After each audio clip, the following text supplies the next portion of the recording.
자, 여러분들 안녕하십니까? 반갑습니다. 오늘은 그래도 좀 웃으면서 인사를 드릴 수 있어서 참 다행입니다. 이번 한 주 그리고 1월 한 달간 수고 정말 많으셨습니다.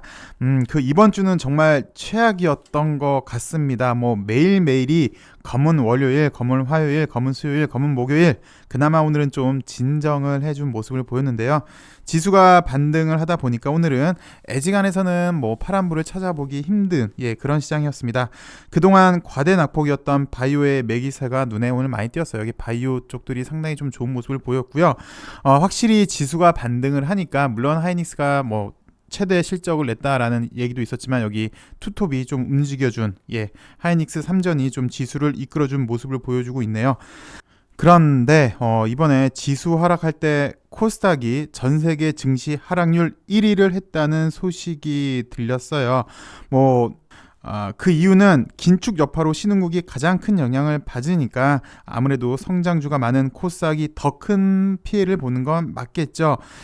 그런데 왜 하락률 1위까지 갔을까 보면 코스닥의 가장 큰 축 하나가 바이오죠. 바이오의 1월달에 악재가 상당히 많았습니다. 오스템 횡령부터 시작해서 메드팩토, 안토레젠 임상 사태도 있었고요. 그리고 신라젠이 기심위에서는 일단 상패 소식이 전달이 됐고요. 게다가 코스닥 원투펀치는 셀케 그리고 에코프로비엠이죠. 셀케는 분식회계 사건 그리고 에코프로비엠은 내부자 사건으로 여기 엄청나게 하락을 했어요. 그래서 전 세계 증시 하락률 1위를 기록을 한 것 같은데 그런데 과연 우리나라 제도는 현재 완전하게 잘 작동이 되는지 검토할 필요는 있다고 생각이 듭니다. 셀케 분식회계 사건은 외부에 알려져서는 안 될 게 지난번 우리 LB 이후에 또 한 번 알려지게 돼서 코스닥이 더 휘청거렸고요. 금융감독기관은 왜 하필 하고 많은 시간 중에 지금 이렇게 급락하고 있는 이런 분위기 속에서 공매도 재개 카드를 언급을 하면서 더 투자 심리를 악화시켰는지, 그리고 정부는 FOMC 결과가 제한적인 영향일 거라라고 발표를 했는데 결과는 좀 전에 말씀을 드렸다시피 전 세계 증시 하락률 1위를 기록을 했잖아요. 왜 하락률 1위라는 오명을 받게 되었는지 시스템 점검도 필요해 보입니다. 건전하고 공정한 자본시장을 만드는 시스템은 현재 과연 잘 작동되고 있는지 개인 투자자는 의심이 들 수밖에 없는 그런 상황인 것 같습니다. 이렇게라도 시스템을 한번 점검해서요, 소잃고 외양간을 다시 고쳐서 다음번에는 이런 일이 없길 좀 바라보고요. LB 그리고 LB 관련주는 오늘 완전하게 성에 차지는 않아도요, 그래도 반등에는 성공해줘서 일단 한숨을 좀 돌릴 수는 있게 되었습니다. 근데 너무 과하게 빠져서 사실 아직도 갈 길이 멀리 남아 있죠. 그리고 솔직히 LB 관련주가 여태까지 가시적인 성과 내놓은 것도 하나도 없습니다. 그래서 아직 시작도 못했다고 볼 수 있는데요. 항암신약 분야에서 그래도 대한민국에서 LB가 지금 가장 상업화에 근접했다고 저는 그렇게 보입니다. 신약 개발 성공 정말 대단한 거죠. 이 대단한 거 보고 싶어서 현재 우리가 투자하고 있고요. 그런데 대단하고 위대한 건데 그게 쉽지가 않죠. 그래서 위대한 거고 쉽지가 않은 걸 우리가 현재 지금 몸소 체험하고 있는데요. 삼성도 이제 신약 개발에 박차를 가할 걸로 보여집니다. 대한민국 바이오 역사에 몇 가지 획이 있는데 그 중에 하나가 이제 2000년대 중반 2010년경이요. 그러니까 2000년 후반부터 해서 2010년 초반 부분에 이건희 회장이 그 당시 때 출소를 하면서 삼성의 신수종 5대 사업 카드를 꺼냈었죠. 그 10년이 지나면서 현재 대한민국은 바이오 시밀러 사업이 눈부시게 발전하면서 현재 삼바셀트가 그 자리를 우뚝 차지하게 되었는데요. 이제 바이오 시밀러도 어느 정도 안착을 했으니까 삼성도 신약 개발에 박차를 가할 걸로 보여집니다. 사실 셀트도 셀트 주주분들은 삼바 덕을 좀 봤다 그러면 굉장히 싫어하는 경향이 많이 있는데요. 그래서 삼성이 진출하니까 바이오 시밀러의 인식이 개선된 거는 맞아 보입니다. 그래서 삼성이 이번에 신약 개발에 나서면 LB에 대한 시장의 시각이 좀 달라질 걸로 예상이 되는데요.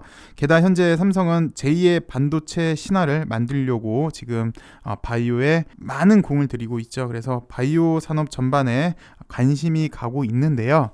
잠깐 삼바 소식만 좀 살펴보도록 할게요.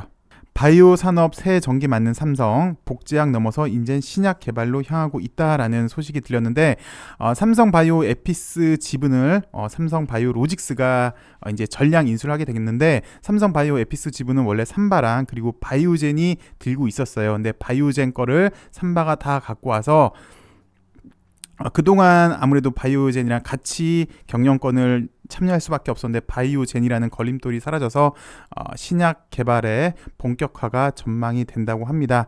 기사를 살펴보시면요, 삼바가 바이오젠이 보유하고 있던 삼성 바이오 에피스 지분 전량을 전격 인수를 했습니다. 그래서 이번에 삼성 바이오 에피스 지분 획득은 신약 개발 사업에 대한 니즈가 컸어요. 근데 그동안은 바이오젠이랑 같이 지분을 보유하고 있어서 의사결정이 쉽지 않았는데, 이번에 바이오젠이 빠지면서 신약 개발 사업도 본격적으로 추진할 수 있게 되었다라고 강조를 했는데, 이제 바이오젠 입장에서는 잠재적인 경쟁자를 키울 필요가 없었겠죠. 그래서 의사결정할 때 신약 개발 쪽에는 약간 브레이크를 걸었을 것 같아요. 그래서 삼성 바이오 에피스는 바이오젠과 합작하면서 사업이 견인된 효과도 분명히 있지만 제약도 많았다. 좀 전에 제가 말씀드렸던 거예요. 잠재적인 경쟁 상대의 힘을 키워줄 필요는 없잖아요. 그래서 이번에 삼성 바이오 에피스 지분 인수로 바이오 시밀러 파이프라인 확대 그리고 신약 개발에 대한 자율성이 확실히 커졌습니다. 삼성 같은 경우는 제2의 반도체 신화에 지금 박차를 가하고 있어요. 그래서 바이오 사업의 미래 준비가 가속도로 붙을 것으로 기대하고 있는데, 그 이야기는 삼성한테는 바이오 사업은 제2의 반도체 신화로 일단 상징성이 상당히 커요. 삼바의 성장 전략 중 하나가 신약 개발인데요. 지난 10년 동안은 다른 제약사의 바이오 의약품을 복제해서 생산하는 것에 그쳤다면, 이제는 새로운 약을 스스로 개발해서 만드는 단계로 진화를 하게 되는 거겠죠. 신약 개발을 한다면. 그래서 여지껏은 바이오젠의 동의가 필요했는데, 이제는 동의 없이 삼성의 일방적인 의사결정으로 신약 개발 프로젝트를 수행할 수 있게 되었습니다. 서두에도 말씀드렸지만 삼성은 2011년 5대 신수종 사업 중 하나로 바이오를 꼽았죠. 그 당시 때 아마 1번이 바이오였을 거예요. 1번 바이오, 2번 뭐 LED, 3번 시스템 반도체, 그리고 4번, 5번 있었는데 제가 다 잊어먹었네요. 여하튼 그 중에 1번이 바이오였던 걸로 기억이 되고요. 그 당시 때 바이오 중에 첫 번째 단계는 위택 생산이었고, 2단계는 바이오 시밀러였고, 3단계는 신약인데, 현재까지는 2단계의 역량까지 확보를 했죠. 그리고 3단계로 나가야 되는데, 좀 전에 보셨다시피 바이오젠이 잠재적인 경쟁자가 될 수 있는 신약 개발을 별로 달가워하지 않았을 거 아니에요. 그래서 이번에 인수를 해서 신약 개발에 더 박차를 가하겠다라는 소식을 한번 살펴봤습니다. 그러면서 오늘 주가행에서는요, 인공관 이야기를 해 주었네요. 당시 삼성 서울병원이랑 공동 개발을 했었죠.